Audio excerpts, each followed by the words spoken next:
모두의 따뜻한 모따TV. 모따TV 구독 많이 해주세요.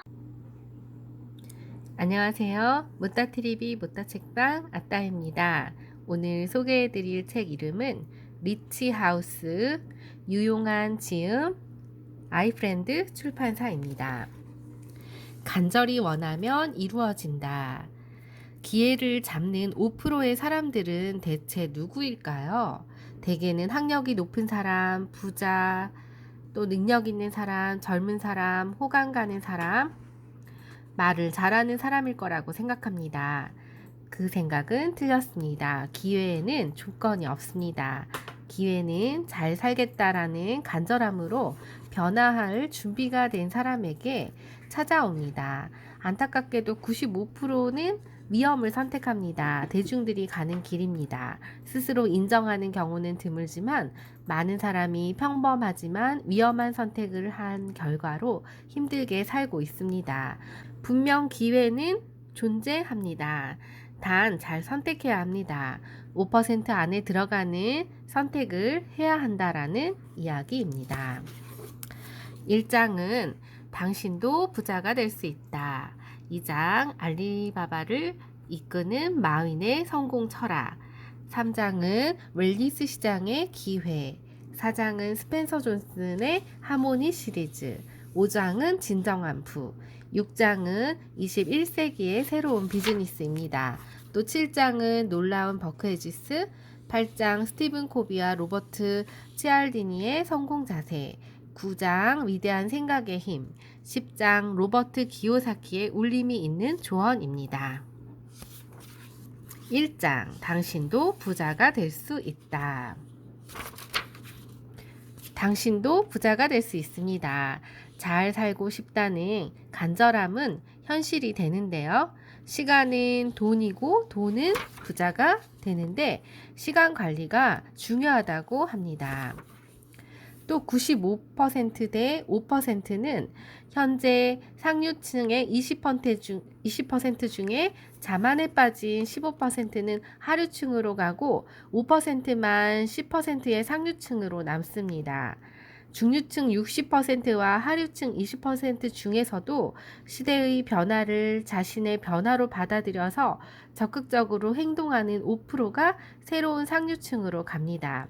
현재 중류층은 완전히 소멸되고 무섭게 시대가 변하면서 바뀌고 있는데 15년 전에는 10%가 상류층이고 90%가 하류층이었지만 이제는 5%가 상류층이고 나머지 95%는 하류층으로 변화하고 있다라는 것입니다.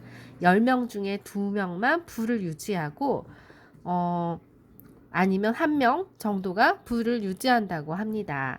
자본주의란 모든 가치가 돈으로 결정되는 세상을 말합니다. 알고 있다시피 부는 결코 공평하지 않습니다.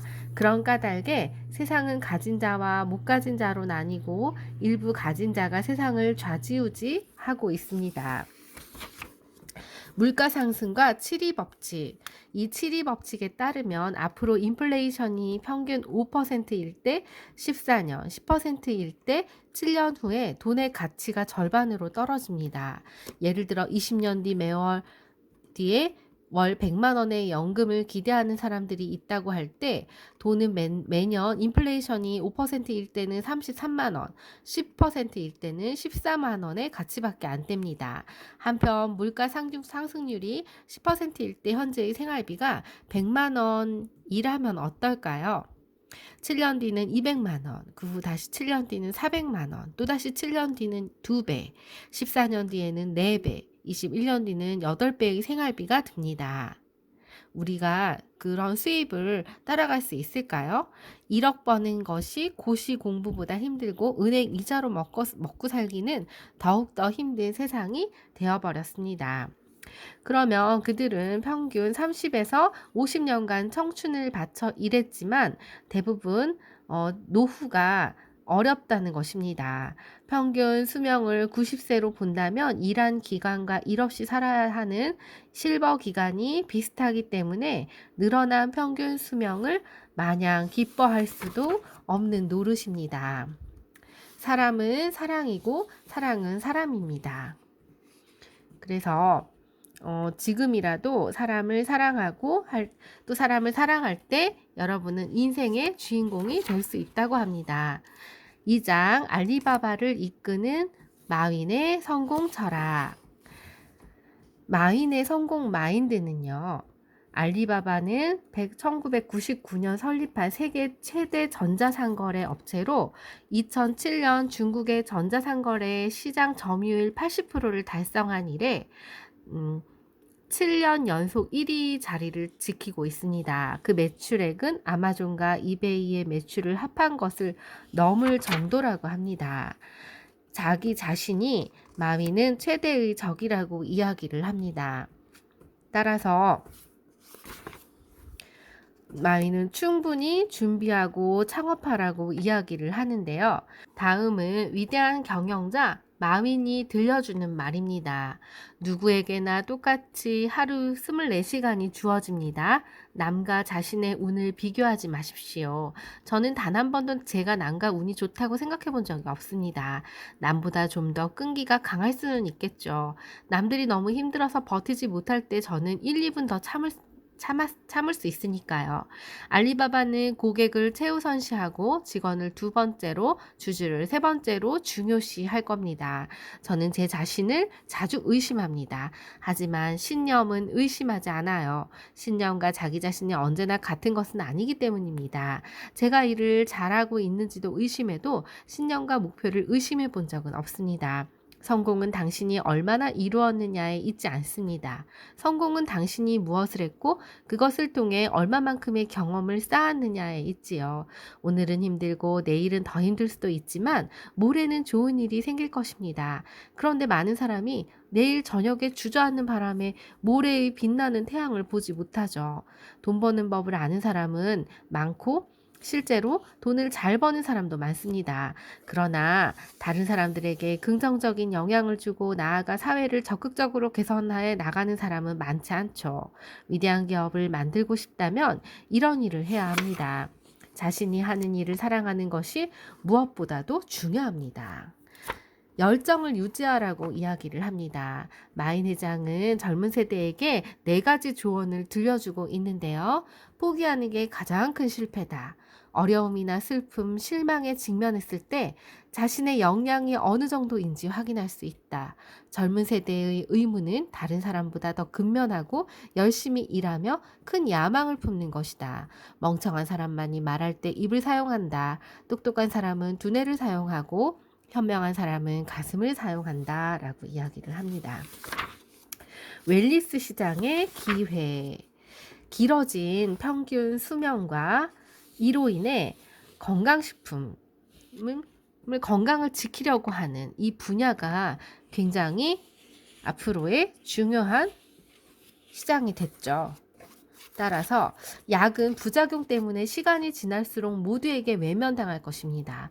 장수 시대에는 보다 많은 질병이 나타나면서 사람들이 건강에 큰 위협을 받기 때문에 자연스럽게 영양식품인 자연치료제를 찾을 것입니다. 21세기는 100세 청춘의 시대이기도 합니다. 소비자 시장의 황금손. 실버 사회는 사회 전반의 패러다임의 변화를 요구합니다. 이에 따라 새로운 업종이 출현하고 마케팅이 유통혁명을 불러올 전망입니다. 21세기의 소비 주체는 실버 세대라고 단정하는 산업 전문가들의 말은 이상할 게 하나도 없습니다. 실버 세대를 잘 공략하면 황금 벼락을 맞는 이른바 21세기형 골드러시를 맞이할 수 있습니다. 실버 산업이 어떤 모습으로 나타날지 상상해 봅시다. 한 증권사 2028년 3월 8일 사이버 증권거래 사이트에 실버 산업 업종에 빨간불이 들어왔습니다. 시향판의 빨간 화살표는 상한가 표시인데 일주일 연속 노후 설계업, 실버 주택업, 인생 상담업, 건강유지법, 장수의학법, 노인자금관리법, 크루즈 여행업, 노인 인터넷 쇼핑몰, 노인 말동무업, 노인 창업 가이드업 등 줄줄이 상한가입니다. 거리에서 빨간 자동차를 몰며 흰머리를 흩날리는 실버 드라이브족과 노인의 호주머니를 노리는 노인 패션쇼가 하루가 멀다 하고 열립니다.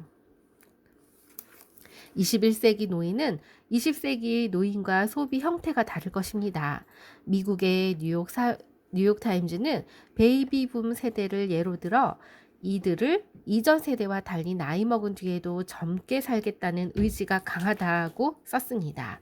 특히 이들은 쓰기 쉽고 안전하며 편안한 물건을 선호하면서도 노인용 딱지가 붙으면 거부 반응을 보인다고 합니다. 자신이 늙었다는 사실을 절대로 인정하지 않으려 하는 점이 베이비붐 세대가 이전 세대와 뚜렷이 다른 특징이라는 것입니다. 가장 큰 황금 시장.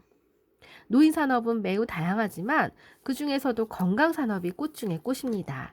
대표적으로는 노인 전문병원, 노인 검진센터, 노인관리센터, 의료 전문기기, 의료 요양원 알선 등이 있습니다. 여기다 가정방문, 건강체크 등 파생 상품이 무궁무진할 것입니다. 건강관리업 중에서도 낮에 건강을 보살피는 주간보호시설업, 파견 건강간호업, 저콜레스테롤 음식을 배달하는 특별 케이터링업 등의 효자 업종이 될 것입니다. 집 청소 대행, 주택 개조, 주택 인테리어 등의 서비스, 택배 서비스, 우편 전화, 컴퓨터 연결을 통한 상품 구입과 은행 업무 처리, 잔디 및 정원관리 조경 서비스, 스낵류나 냉동식품도 큰 인기를 끌 전망입니다. 노인을 위한 신탁, 동산관리업이나 여행과 레저 활동을 돕는 서비스업의 미래도 밝습니다. 또 물론 질병 대치와 노화 방지에 효과가 있는 약품이나 건강기능식품은 불티나게 팔려나갈 것입니다. 거대한 사업적 기회. 다음 천만장자는 어디에서 나올까? 폴 제인이 떴죠. 이 웰리스 제품을 유통하는 사람이 백만장자를 넘어 새로운 천만장자로 태어날 거라고 예측했습니다.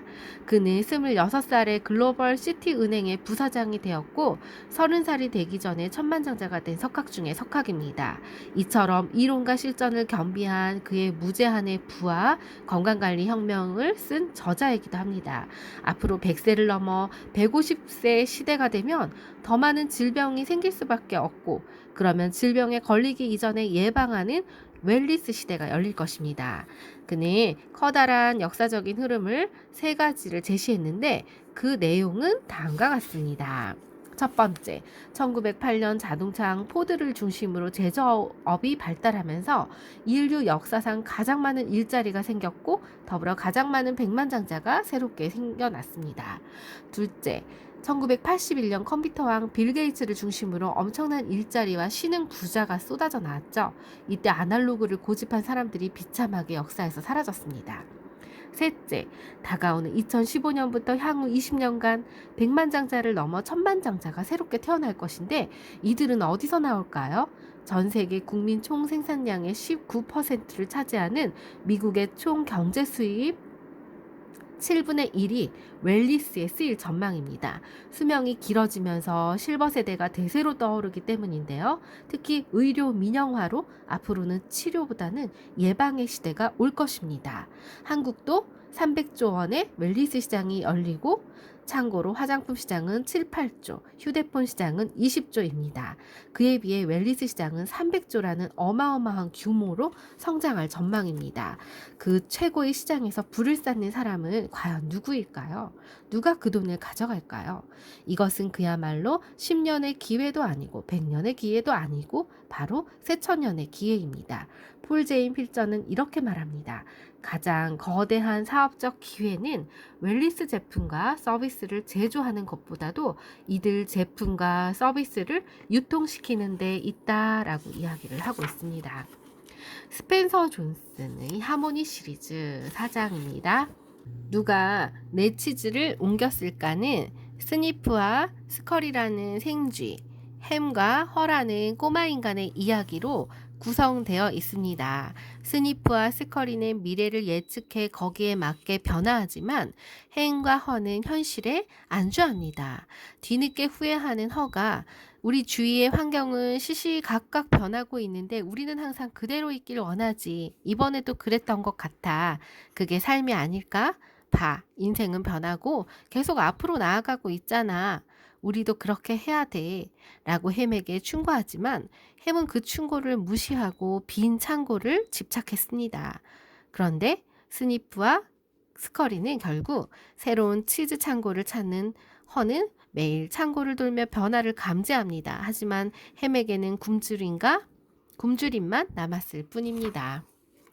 어느 것이든 유통 변화, 즉 한계점이 있다는 것을 잊지 않기 바랍니다. 애써 그걸 무시하고 계속 현재의 치즈만 고집하는 것은 스스로 썩히는 일입니다. 매일 마음속에서 새로운 치즈를 그리면 그 치즈에 더 가까워질 수 있습니다. 그렇다고 어려운 목표와 계획을 세워야 하는 것은 아닙니다. 치즈 창고를 여는 열쇠는 결국 실천입니다. 이제는 변화하는 것만 살아남을 수 있습니다.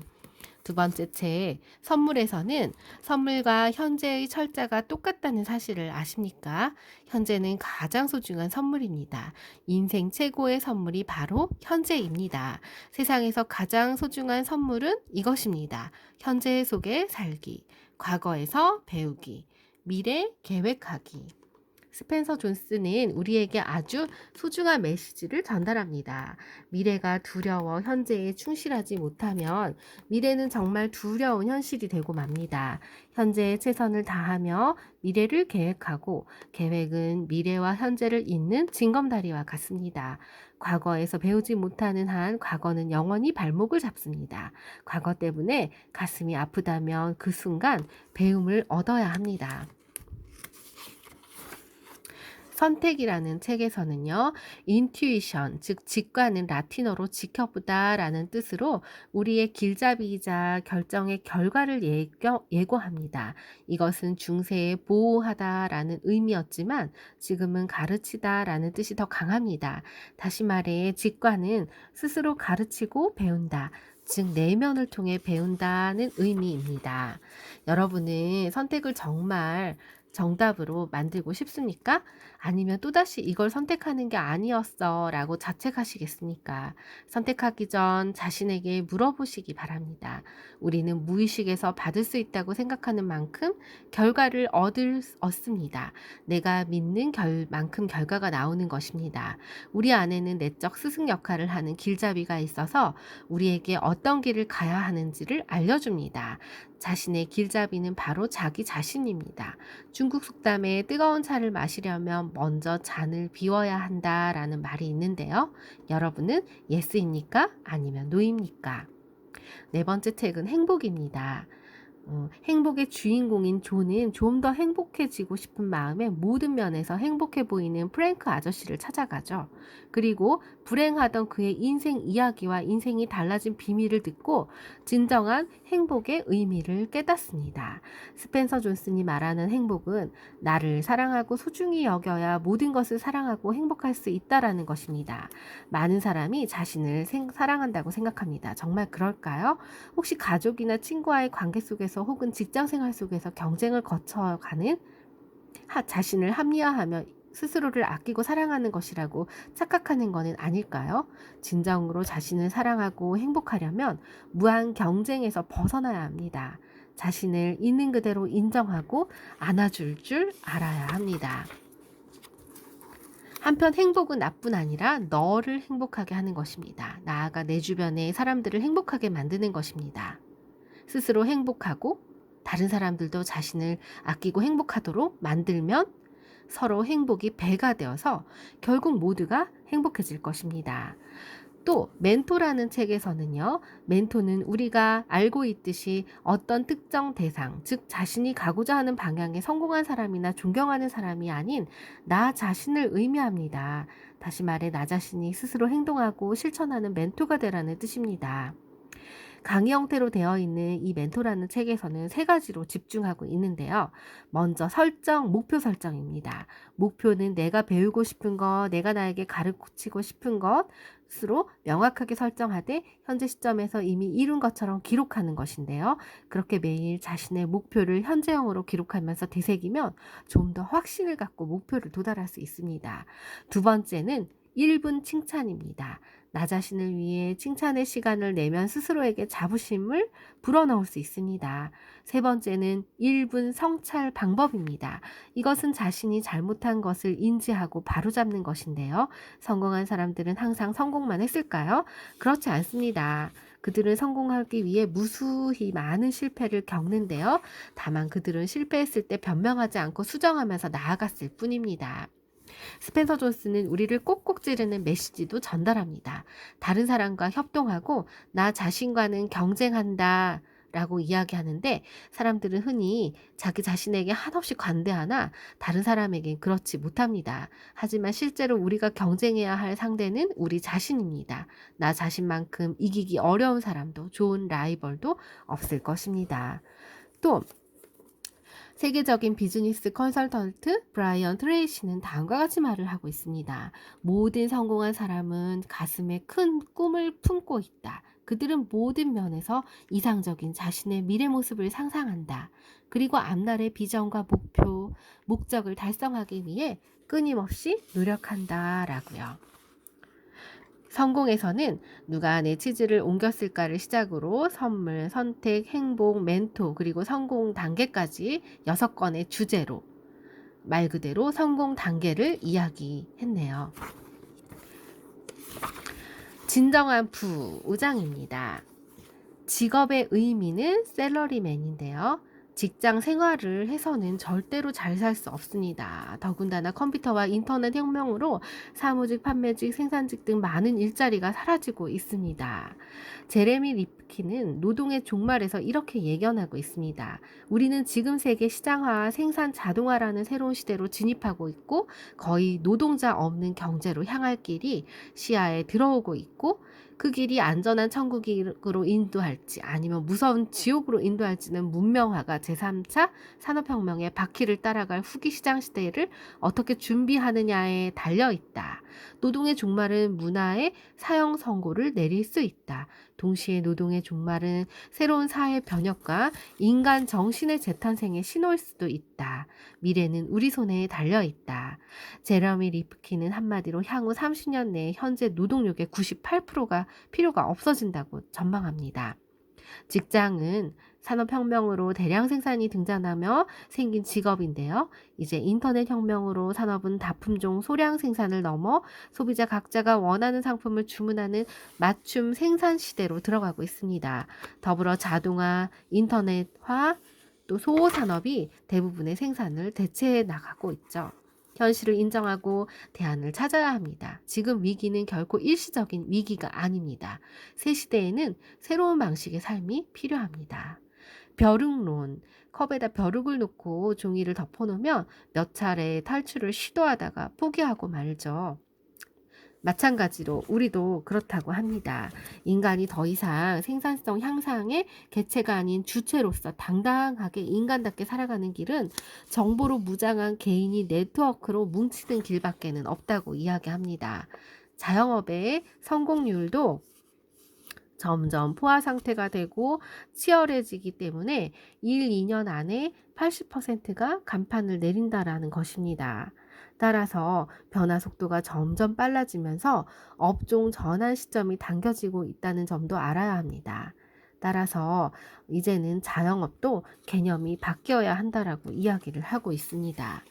또 세계화의 덫, 21세기의 글로벌 경제 시대에는 경쟁력 있는 세계 최고만이 살아남는 것에 이의를 제기할 사람은 별로 없을 것입니다.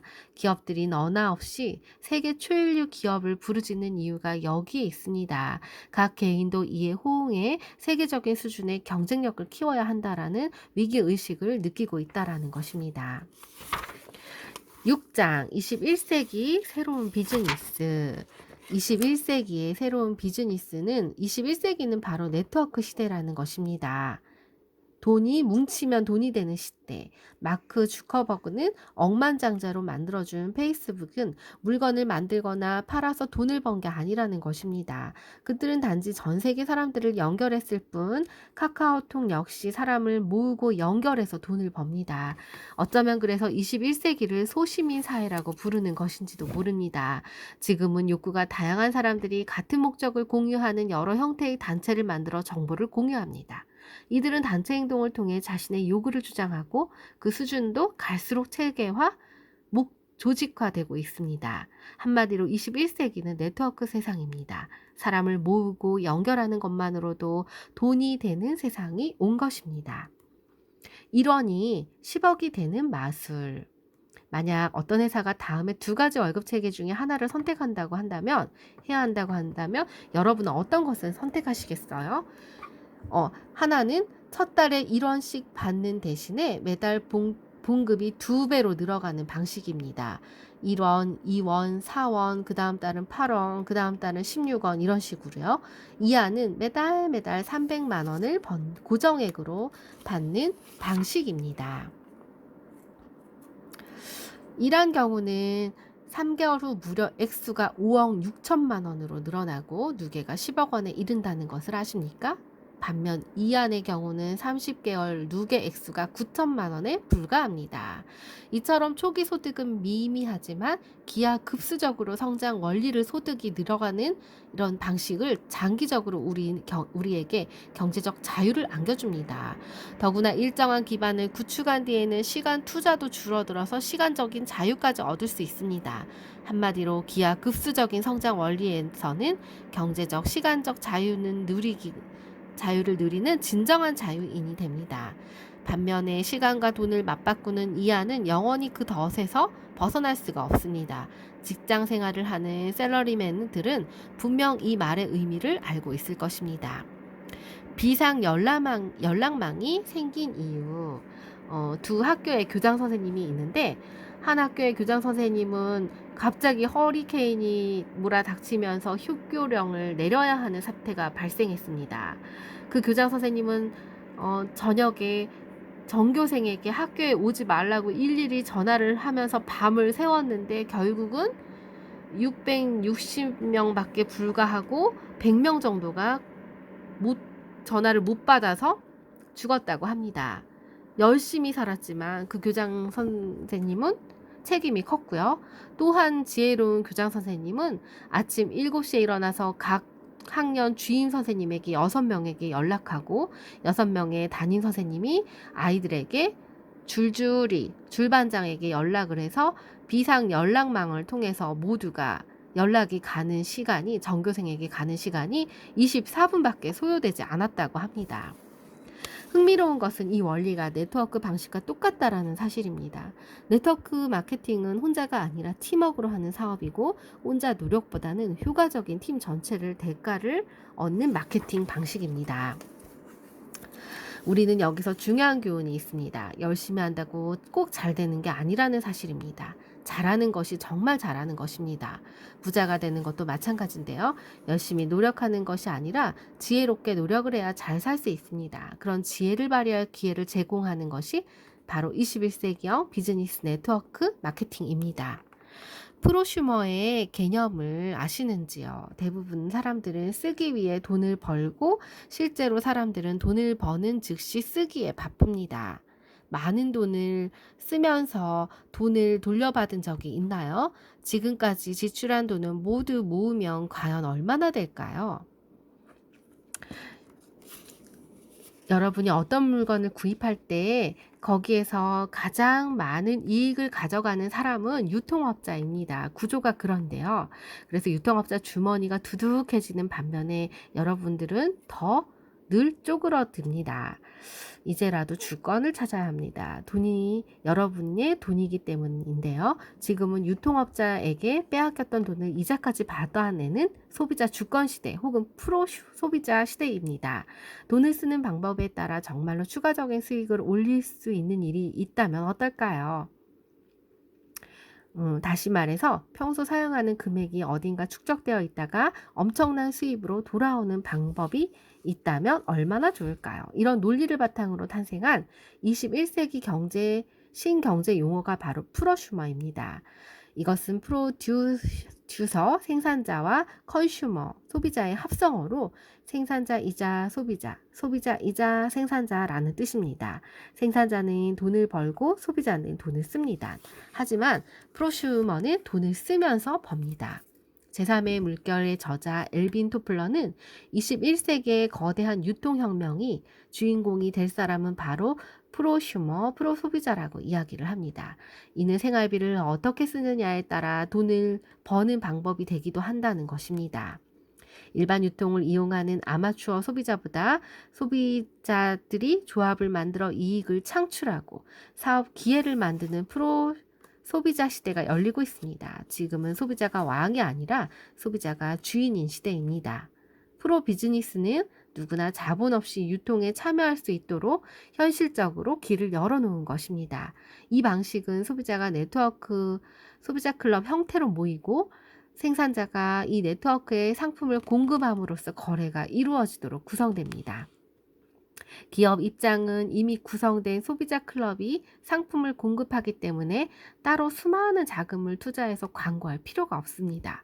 덕분에 기업은 광고 대신에 소비자 마음에 드는 품질을 개발하는 데만 더욱 주력합니다. 그리고 소비자는 우수한 품질의 상품을 저렴한 가격으로 공급받습니다. 이런 유통 방식을 통해 한번 상품을 사용해 본 소비자는 또다시 같은 상품을 찾게 되고 자신이 사용해 본 느낌을 저절로 사람들에게 알리게 되죠. 그러면서 자랑을 합니다. 이렇게 입소문을 타면서 소비자 네트워크는 점점 확대됩니다. 네트워크가 확대되면 기업은 더 많은 단골을 확보하고 소비자는 유통 단계 축소 과정에서 생기는 마진을 상품을 자랑한 대가로 돌려받습니다. 이것이 기업과 소비자 모두에게 이익을 주는 가장 이상적인 마케팅 방식입니다.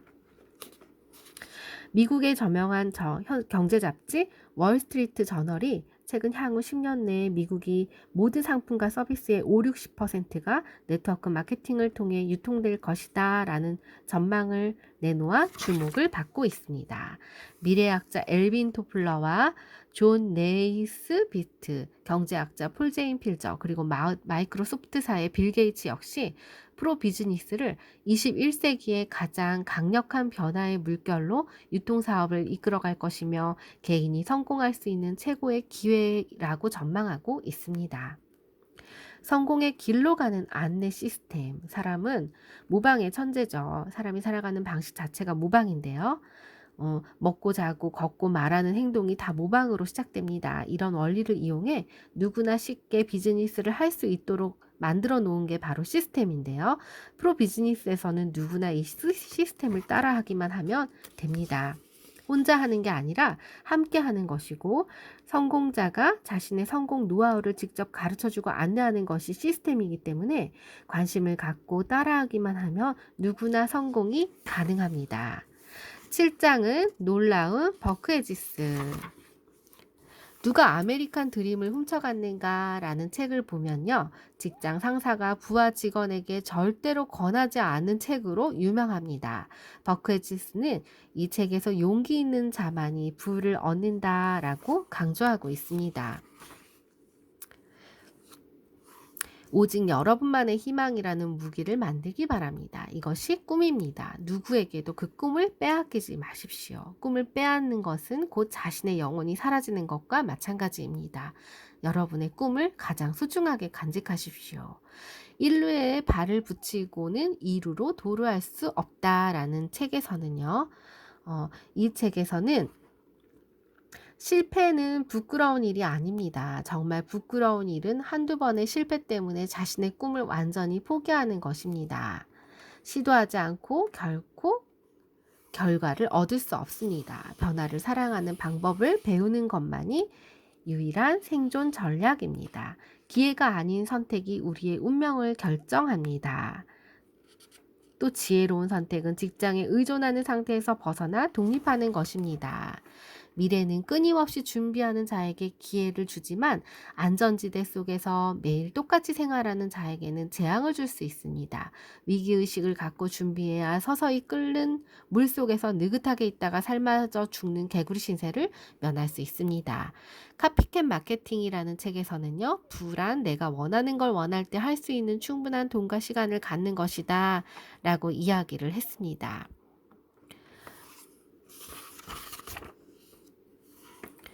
네트워크 마케팅은 기업 프랜차이즈가 아닌 개인 프랜차이즈 개념으로 부의 재생산을 넘어 노력하는 사람이 부자가 될 수 있는 정직한 시스템입니다. 당신이라는 1인 기업. 1인 기업은 내가 나란 회사의 창립자이자 유일한 주주이며 시장이라는 사장이라는 의미입니다. 버크헤지스는 당신이라는 1인 기업에서 나라는 1인 기업을 성장시키려면 10가지 원칙을 지키고 자신의 효용 가치를 높여야 한다라고 강조합니다. 첫 번째는 책임져라입니다. 인생의 보상을 얻으려면 내 행동과 결과인 행복, 성공, 건강, 재정을 책임지라는 것입니다. 또 책임지는 것은 스스로 창조하라는 의미입니다. 두 번째는 꿈을 가지고 그것을 발전시켜라. 세 번째는 믿어라. 할 수 있다고 믿어야 자신의 모든 걸 걸 수 있고 그럼 성공은 자연스레 따라온다는 것입니다. 또 행동하라. 작더라도 지속적인 행동은 커다란 결과를 얻을 수 있습니다. 행동하려면 미루기와 변명을 극복해야 합니다. 모든 것은 자세가 결정한다. 자세는 생각과 세상을 보는 여가 장치이고 큰 차이를 만들어내는 것은 결국 자세입니다. 생산적인 습관을 길러라. 감정을 절제하라. 성공을 준비하라. 인생의 균형을 추구하라. 변화 당하지 말고 스스로 변하라. 파이프라인의 우화는 사촌지간인 파블로와 브루노라는 두 젊은이를 통해 어떻게 사는 게 현명한 자세인지 흥미롭게 보여주고 있죠. 한 청년은 마을에 물탱크에 가득 채우는 일을 하고 한 청년은 파이프라인을 놓자고 제안을 하고 그러면서 이 안에서는 수년 뒤가 흐른 다음에 파이프라인을 통해 많은 돈을 벌어들이는 이야기입니다. 안타깝게도 대다수의 사람들은 물통을 나르는 삶을 당연시하고 오로지 극소수만 파이프라인을 구축하겠다는 꿈을 실현하기 위해 노력합니다. 물통을 나르는 일은 시간과 돈을 교환하는 일시적인 수입입니다. 그런 일을 벗어나려면 하루빨리 파이프라인을 구축에 들어가야 합니다. 자신의 운명을 결정하는 것은 우연이 아니라 스스로 선택하는 일입니다. 부자는 하루에 48시간을 갖고 가난한 사람은 하루에 12시간을 갖는 것이 아닙니다. 시간은 누구에게나 공평합니다. 꿈이 크다면 현실은 별로 중요하지 않습니다. 내 꿈이 정말 크다면 주변 상황은 절대로 내 발목을 잡지 못합니다. 내일의 꿈은 오늘의 희생으로 이루어지는 법입니다. 지금 여러분은 얼마나 많은 희생을 하고 있습니까? 스티븐 코비와 로버트 치알디니의 성공 자세. 성공하는 사람들의 7가지 습관, 이 책이 유명하죠. 여기서 7가지 습관은 다음과 같이 제시합니다. 개인 비전의 원칙, 주도적이 되어라. 개인 리더십의 원칙, 목표를 먼저 세우고 행동하라. 개인 관리의 원칙, 소중한 것부터 먼저 하라. 대인관계 리더십의 원칙, 서로 윈윈하는 전략을 추구하라. 공감적인 커뮤니케이션의 원칙, 남의 말을 먼저 듣고 이해한 후에 그 다음 남을 이해시켜라. 생산적인 협조의 법칙, 시너지를 활용하라. 균형적인 자기 쇄신의 원칙, 신심을 단련하라. 이런 7가지 되돌아보는 습관 중에 하나로 각각의 습관과 관련된 인간의 능력, 즉 청부적인 재능을 확인해 보도록 하겠습니다. 습관 1, 2, 3과 관련된 거는 인간의 1차적인 천부적인 재능입니다. 자아의식, 상상력, 양심, 의지 등입니다. 이런 재능을 연마하는 사람은 습관 4, 5, 6 대인관계 리더십 원칙, 공감 커뮤니케이션의 원칙, 또 생산적 협조의 원칙입니다. 이것의 실행으로 2차적인 재능을 얻습니다. 풍요의 심리, 용기, 배려, 창의성. 끝으로 습관 7, 균형적인 자기 쇄신의 원칙. 과 관련된 인간 재능은 자기 성장과 발전의 실행 과정을 쇄신합니다. 우리는 선택을 통해 자기 존재를 스스로 결정합니다. 선택할 자유가 있다는 건 우리가 단순히 과거나 유전인자의 산물이 아니고 다른 사람이 우리를 대하는 태도에 따라 결정되는 존재도 아니라는 의미입니다. 물론 어느 정도 영향을 미치지만 결정은 아닙니다. 비가 오면 우산 사업이 시도해서 돈 버는 사람이 있는가 하면 비가 와서 다 망쳤다면 사업을 접는 사람도 있습니다. 결국 모든 것은 자신의 선택에 달려 있습니다. 성공하는 사람들의 8번째 습관이라는 책은요, 또 하나의 습관이라기보다는 7가지 습관을 현실에 실제 적용하는 방법을 보여줍니다. 따라서 책임 있게 능동적으로 적극적으로 주도적인 말, 모든 것은 2번 창조된다. 첫 번째 마음속에 이루어지며 두 번째는 실제적인 행동으로 나타난다. 시계와 나침반, 열심히보다 잘하는 게 중요하다. 열심히 하는 것보다 중요한 것은 방향을 결정하고 열심히 하는 것이다. 나도 이기고 상대방도 이기는 것이 최고의 법칙. 나도 지고 상대방도 지는 것은 최악의 법칙. 둘 중 하나가 이기는 것이 보통의 법칙. 말을 적게 하고 더 많이 들어라. 경청한 다음 이해시켜라. 사람의 마음에는 이유가 존재한다. 그 이유는 이성적으로 판단하기 어렵다. 사람들의 내면에 있는 가장 큰 힘에 촉매작용을 하고 통합 및 방출한다. 시너지는 원칙 중심적 리더십의 본질이다. 시너지는 전체가 각 부분의 합보다 더 크다는 것을 의미한다. 육체적, 정신적, 감정적, 영적인 면에서서 때로 사소한 일이 위대한 결과를 낸다. 결국 사소한 일은 없다. 신체적, 영적, 정신적, 사회적, 감정적 차원을 쇄신하는 것. 다른 사람들도 자신의 목소리를 찾을 수 있도록 영감을 주어라. 살아가면서 사랑하고 배우고 유산을 남기는 것. 설득의 심리학, 로버트 치알디니가 저술한 이 책에서는요, 과학적 근거가 분명한 논리를 바탕으로 해서 사람의 마음을 쉽게 설명하고 있습니다. 무엇보다 인간관계에서 벌어지는 복잡한 상황과 영향력을 6가지 법칙으로 정리하는데요. 살펴보면 상호성의 법칙입니다. 상대방을 미안하게 하는 심리 방식인데요. 아메이에서는 100% 소비자 만족제도가 바로 이 미안하게 만드는 상호성의 법칙 방식인데요. 공짜는 없다라는 뜻이기도 하고 신뢰를 받으면 언젠가는 돌려받고 또 돌려주어야 한다는 의미입니다. 어떤 형태든 호의를 받은 사람은 갚아 나가기 마련인데요. 이 상호성 법칙은 뿌리 깊이 자리 잡고 있기 때문에 우리는 어려서부터 빚진 상태를 불유쾌하게 느끼게 조건화되었습니다. 두 번째는 일관성의 법칙입니다. 자동의 법칙인데 한 가지를 선택하면 다음 일이 자동으로 연결되는 방식입니다. 결혼을 하면 자동적으로 앞에 시어머니, 시삼촌 등 시자가 붙는 단어가 무언가를 자연스럽게 따라 붙는 것을 말합니다. 세 번째는 사회적 증거의 법칙, 가장 많이 나간 것을 가장 잘 팔리는 법칙입니다. 유명세에 영향을 받는 것으로 유명한 음식점이 더 맛있게 느껴지는 것과 같은 원리라는 것이죠. 호감의 법칙, 호감이 가는 사람은 남들의 관심을 끌기 때문에 성공의 황금률이 올라갑니다. 그래서 자세가 중요합니다. 내적 자세죠. 권위의 법칙. 사람들은 권위를 실체뿐 아니라 단순한 권리의 상징이고 상징에도 영향을 받는데요.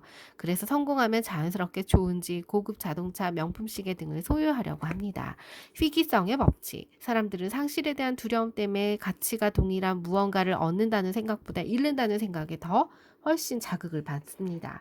또한 제한적인 자유에 대한 심리적인 저항으로 어떤 대상이 희귀해지고 선택의 범위에 침해를 받으면 그 대상은 이전보다 훨씬 더 강렬하게 소유하려고 합니다. 로미오와 줄리엣의 사랑도 처음부터 반발이 심하지 않았다면 단순히 풋내기 사랑으로 끝났을지도 모릅니다. 이 법칙은 프로모션에서 가장 필요로 합니다. 9장 위대한 생각의 힘. 생각하는 대로 된다. 행동이 필요하다라는 이야기입니다. 설령 마음을 다한 소망과 기도일지라도 행동이 조화를 이룰 때만이 응답받는 법입니다. 한눈 팔지 말고 곧장 가라.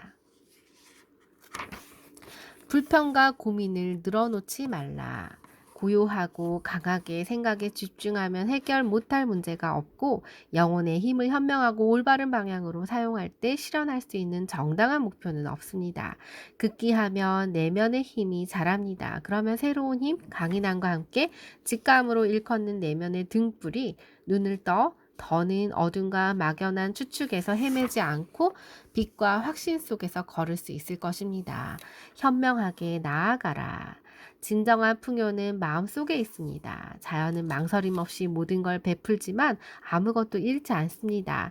반면 모든 것을 가지려는 인간은 모든 것을 잃는다는 것이죠. 10장 로버트 기요사키의 울림 있는 조언.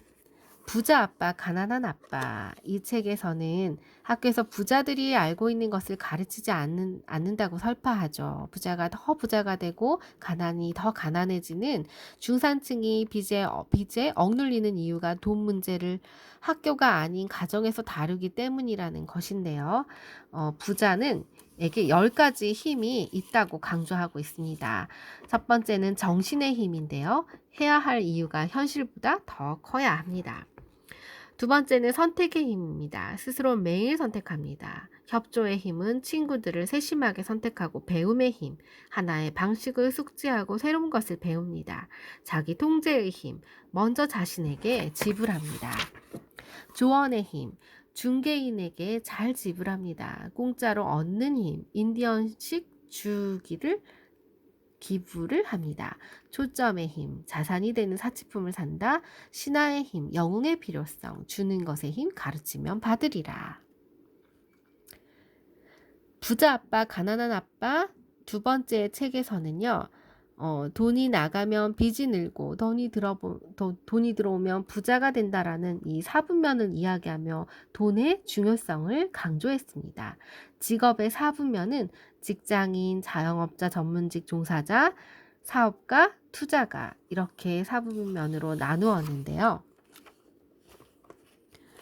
과거는 특별한 사람만 사업을 했는데 지금은 잘 살겠다라는 간절함만 있으면 누구나 사업을 할 수 있습니다. 돈 없이 돈을 벌 수 있는 비즈니스가 있기 때문인데요. 꼭 사업을 해야지라는 마음 먹으면 그 신념이 기적을 일으켜서 그런 사업이 눈앞에 다가올 것이라고 하네요. 부자 아빠의 투자 가이드 이 책에서는요. 어떻게 부자 아빠가 투자를 해야 돈을 벌까요? 기요사키는 투자는 자신을 통제하는 것에서 시작되고 끝이 난다고 말합니다. 우선 투자를 하는 이유부터 결정해야 한다는 것을 의미하는데요. 투자가 유형을 5가지로 분류합니다. 인정받는 투자가, 자격 있는 투자가, 능숙한 투자가, 내부 투자가, 궁극적인 투자가로요. 부자 아빠의 젊어서 은퇴하기. 이 책에서는 이런 글이 나옵니다. 첫 번째, 나는 빈털터리로 늘 돈에 얽매이는 것에 진절머리가 났다. 나는 지갑 사업으로 잠시 부자가 됐지만 사업이 망한 후 다시 돈에 얽매였다. 부자 아빠는 나를 잘 가르쳤으나 나는 아직도 그분의 교훈들을 단지 알고만 있었다. 나는 여전히 부자가 되지 못했고 이제는 부자가 될 시간이다. 결국 직장인보다 전문인 종사자가 유리하고 전문인 종사자보다는 젊어서 자기 사업을 하는 사람이 부자가 될 확률이 높습니다. 부자 아빠, 가난한 아빠는 교육을 많이 받고 열심히 일했지만 가난한 진짜 아빠와 교육을 많이 받기보다 레버리지가 있는 친구 아빠의 차이를 비교해보면 돈과 투자에 대해 새로운 시각을 제시합니다. 반면에 부자 아빠의 젊어서 은퇴하기는 30대 부자로 은퇴해 좀 더 자유로운 시간을 누리면서 새로운 삶을 통해 더욱더 부자가 되는 방법을 보여줍니다. 부자 아빠의 자녀 교육법. 젊어서 부자가 되어 은퇴하는 것도 중요하지만 아이들이 어릴 때부터 돈을 가르쳐서 금융 지수를 올리는 것도 중요하다라는 메시지를 전달합니다. 이 교육법은 아이들이 현실 세계에서 개인적, 경제적 성공을 거두기 위해 무엇을 배워야 하는지를 알려주는 가이드 역할을 합니다. 아이들의 금융 IQ를 높이기 위한 구체적인 지침을 담고 있는데요. 돈을 알아야 돈을 법니다. 그러므로 아이들이 현실 세계에 들어가기 전에 돈의 힘을 가르쳐야 합니다. 스스로 경제적인 운명을 통제할 힘을 가져야 돈에 휘둘리지 않고 살아갈 수 있습니다. 부자 아빠의 비즈니스 스쿨. 여기서는 네트워크 마케팅의 8가지 가치에 대해서 이야기를 합니다. 삶을 변화시키는 교육 시스템이 있고요. 직업을 바꾸는 것 이상의 의미가 있습니다. 적은 비용으로 사업을 구축할 수 있고요. 부자들이 투자하는 대상에 투자할 수 있습니다. 또 꿈을 현실로 만들 수 있고 네트워크의 진정한 힘을 발휘합니다. 마음에 품고 있는 가치가 현실을 결정합니다. 리더십의 가치를 일깨워 줍니다.